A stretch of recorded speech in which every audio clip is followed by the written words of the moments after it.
جو اصولوں کے مطابق زندگی اپناتے اور بناتے اور سنوارتے ہیں تو وہ چٹان پر گھر بناتے ہیں، لیکن جو بغیر کسی اصول، بغیر کسی جو ہے وہ طریقہ کار کے گھر بنانے کی کوشش کرتے ہیں تو وہ ریت پر گھر بنتا ہے۔ اس طرح ہماری زندگیوں میں جب ہم صرف کلام کو زبان تک جو ہے وہ رکھتے ہیں اور اس کو عمل میں نہیں لاتے تو ہمارا گھر بھی ریت کی مانند ہوتا ہے، کیونکہ ہماری زندگی میں اس کلام کے مطابق عمل موجود نہیں، اور جب کلام کے مطابق میرے دوستو عمل نہیں ہے تو پھر گھر قائم نہیں رہتا، ہم قائم نہیں رہ سکتے۔ ہم قائم اسی صورت میں رہیں گے جب عمل ہماری زندگیوں میں جو ہے وہ پیدا ہوگا۔ یاد رکھیے گا کہ بغیر عمل کے علم بڑا خطرناک ہوتا ہے، علم بڑا خطرناک ہوتا ہے اگر اس میں عمل جو ہے وہ شامل نہیں ہے، کیونکہ علم کے ساتھ ایک ذمہ داری جڑی ہوئی ہے اور وہ ذمہ داری عمل کہلاتی ہے۔ دیکھیے مقدس یعقوب رسول اپنے خط میں کیا کہتے ہیں، پس جو بھلائی کرنا جانتا ہے مگر کرتا نہیں وہ گناہ کرتا ہے۔ تو میرے عزیزو، جب ہم خدا کے کلام کو سمجھتے نہیں ہیں، جب ہم متن کو سمجھیں گے اور اس کا اطلاق، اس کو عملی زندگی کی طرف لے کر آئیں گے تو پھر ہی ہماری زندگی جو ہے وہ متن کو سمجھنے کے لائق بنے گی۔ دیکھیے اس میتھڈ میں جو ڈیووشنل میتھڈ ہوتا ہے یہ خالصتاً آپ کی ذات کے ساتھ جڑا ہوا ہے، یہ آپ کے ساتھ جڑا ہوا ہے، یہ آپ کی زندگی کے ساتھ جڑا ہوا ہے کہ جب آپ کلام کو پڑھتے ہیں تو اس کلام کے حصے میں خود کو دیکھنے کی کوشش کیجیے کہ میں کہاں پر ہوں، یہ کلام میری زندگی کے لیے کیسا جو ہے وہ پھل دار ثابت ہو سکتا ہے۔ تو ڈیووشن یا اپنی زندگی کو اس کلام کے مطابق ڈھالنے کے طریقہ کار کو کہتے ہیں۔ یہ جو ڈیووشنل میتھڈ ہے یہ ہماری زندگیوں میں اس کا اطلاق جو ہے وہ ظاہر کرنے کے لیے اختیار کیا جاتا ہے۔ تو ابھی تھوڑی دیر جب ہم اس بات کو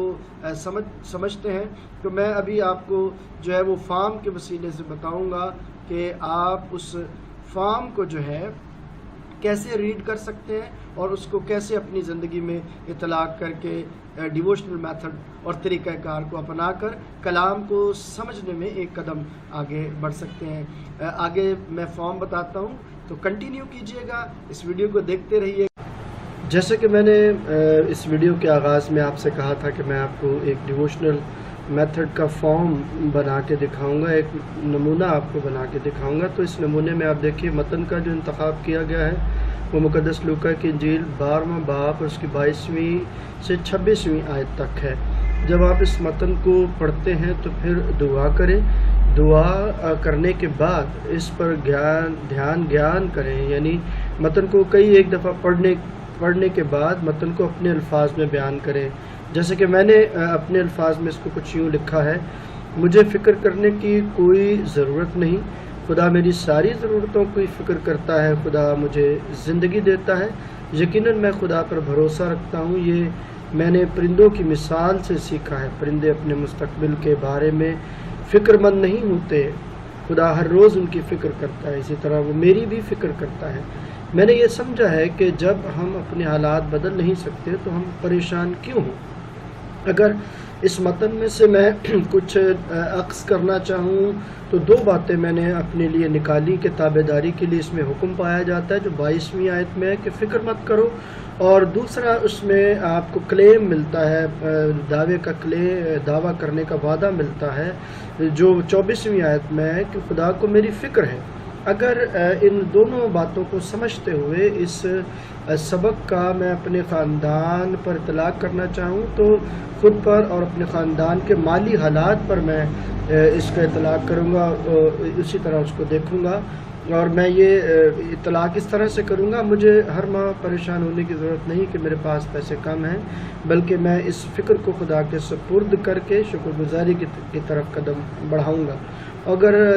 اس کا چوتھا حصہ دیکھیں تو کلیدی آیت کو یاد کرنا بھی ضروری ہے، جیسے کہ لکھا ہے کموں کو دیکھو جو نہ بوتے ہیں نہ کاٹتے ہیں، نہ ان کے پاس گودام ہوتا ہے نہ کھتا، تو بھی خدا انہیں کھلاتا ہے، تم تو پرندوں سے بھی زیادہ قدر و قیمت والے ہو۔ یہ آیت 24ویں ہے جو آپ کا متن تھا۔ اب اگر آپ کو یہ آج کی ویڈیو اچھی لگی ہے اور اس ویڈیو میں جو میں نے آپ کے سامنے ڈیووشنل میتھڈ کو رکھا ہے اور آخر میں اس فارم کو رکھا ہے،